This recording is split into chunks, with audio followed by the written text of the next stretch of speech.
누군가에게는 그저 평범한 오후였을 겁니다. 지하철 창밖으로 풍경이 쏜살같이 지나가는 아무 일도 없는 수요일 오후. 그러나 최미경 씨에게 그날은 10년이라는 시간이 단 한 통의 문자로 무너져 내린 순간이었습니다.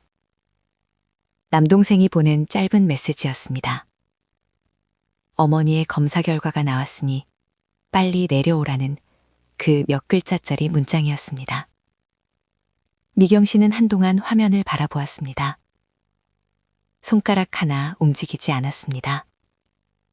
창밖의 빛이 그녀의 눈동자 위로 스쳐 지나갔고 그 눈빛 안에는 두려움과 미안함이 오랫동안 쌓아온 거리만큼이나 무겁게 고여 있었습니다. 어쩌면 우리 모두 한 번쯤은 그런 문자를 받는 날이 옵니다. 그리고 그날이 오기 전까지 우리는 늘 조금만 더 미루자고 생각하며 살아갑니다. 고향 버스터미널은 그녀가 떠나던 날과 크게 달라진 것이 없었습니다. 낡은 매표소 창구, 퇴색한 지붕 처마, 바람에 살짝 흔들리는 플라스틱 간판. 시간이 이곳만큼은 비켜간 것처럼 보였습니다. 그러나 최미경 씨는 알고 있었습니다. 변하지 않은 것처럼 보이는 것들이야말로 사실은 가장 많이 낡아 있다는 것을. 10년이었습니다. 명절에도 어머니 생신에도 그녀는 늘 일이 바쁘다는 이유를 앞세웠습니다. 서울에서의 삶이 그녀를 붙잡았고 그녀 스스로도 그 손을 놓지 않았습니다. 터미널 광장을 걸어 나오며 미경 씨는 낯선 감정에 사로잡혔습니다. 익숙하지만 낯설고 그리웠지만 부끄러운 이름 붙이기 어려운 그 무언가였습니다. 고향은 그녀를 기다리고 있었습니다.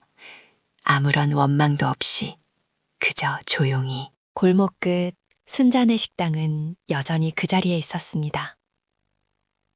손으로 직접 쓴 듯한 간판 글씨도 문손잡이 옆에 붙은 빛바랜 메뉴판도 심지어 처마 밑에 달린 작은 화분까지도 10년 전 그 모습 그대로였습니다. 코끝에 스며드는 냄새가 있었습니다. 된장과 참기름, 오래 끓인 국물이 섞인 어릴 적 저녁마다 맡아온 그 냄새였습니다. 미경 씨는 자신도 모르게 걸음을 멈추었습니다. 그리고 유리창 너머 어머니가 있었습니다. 최순자 여사는 주방에서 무언가를 분주히 살피고 있었습니다.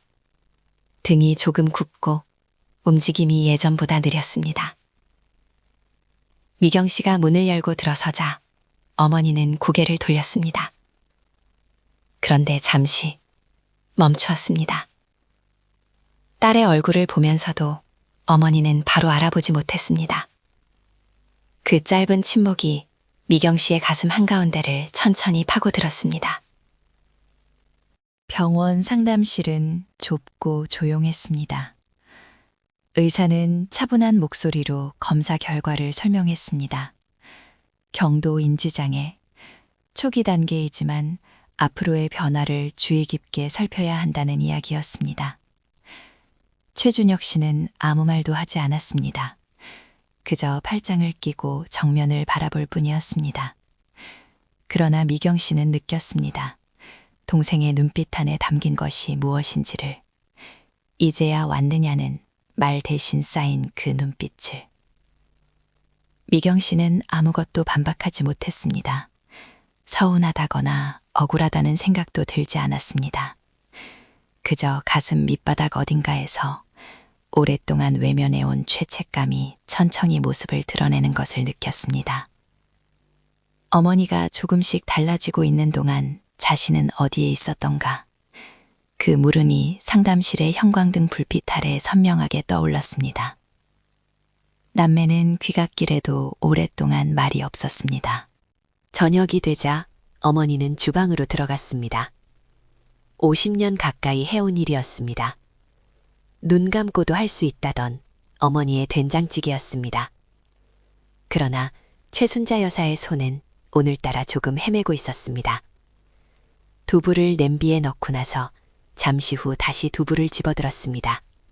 이미 넣었다는 사실을 기억하지 못한 채로. 문틀 앞에 서서 그 모습을 바라보던 미경 씨는 아무 말도 하지 못했습니다.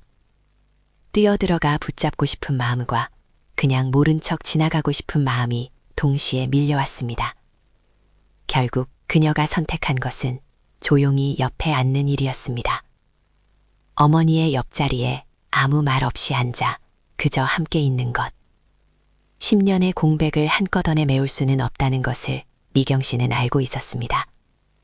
지금 이 순간 곁에 있는 것만으로도 시작이 될 수 있다는 것도. 냄비 속 된장찌개가 천천히 끓어오르며 주방 안을 따뜻하게 채웠습니다.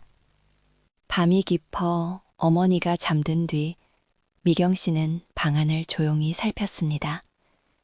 특별한 것을 찾으려 한 것은 아니었습니다. 그저 어머니의 공간을 천천히 들여다보고 싶었습니다. 10년 동안 외면해온 이 방을.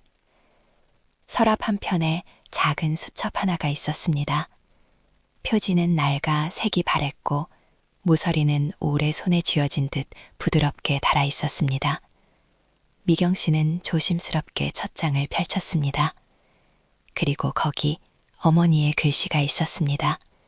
빗돌뱃돌하지만 한자 한자 힘을 주어 눌러 쓴 그 문장이 미경 씨의 눈앞에 펼쳐졌습니다. 미경이와 준혁이에게 이만큼은 기약해달라는 어머니의 당부였습니다. 요리 수첩이었습니다.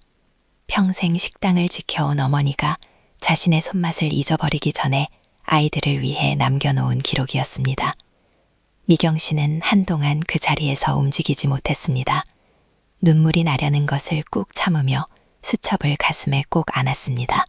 창밖에는 고향의 밤이 펼쳐져 있었습니다.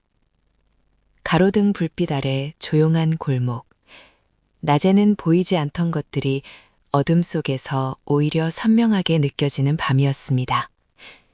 미경 씨는 수첩을 가슴에 안은 채 오래도록 창밖을 바라보았습니다. 어머니는 기억을 잃어가고 있었습니다. 딸의 얼굴도 평생 끓여온 된장찌개의 순서도 조금씩 흐릿해지고 있었습니다.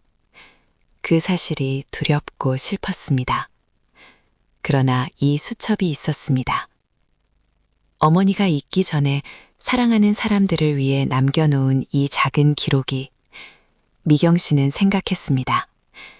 자신이 이곳에 더 일찍 오지 못한 10년은 되돌릴 수 없지만 지금 이 순간부터는 달라질 수 있다고.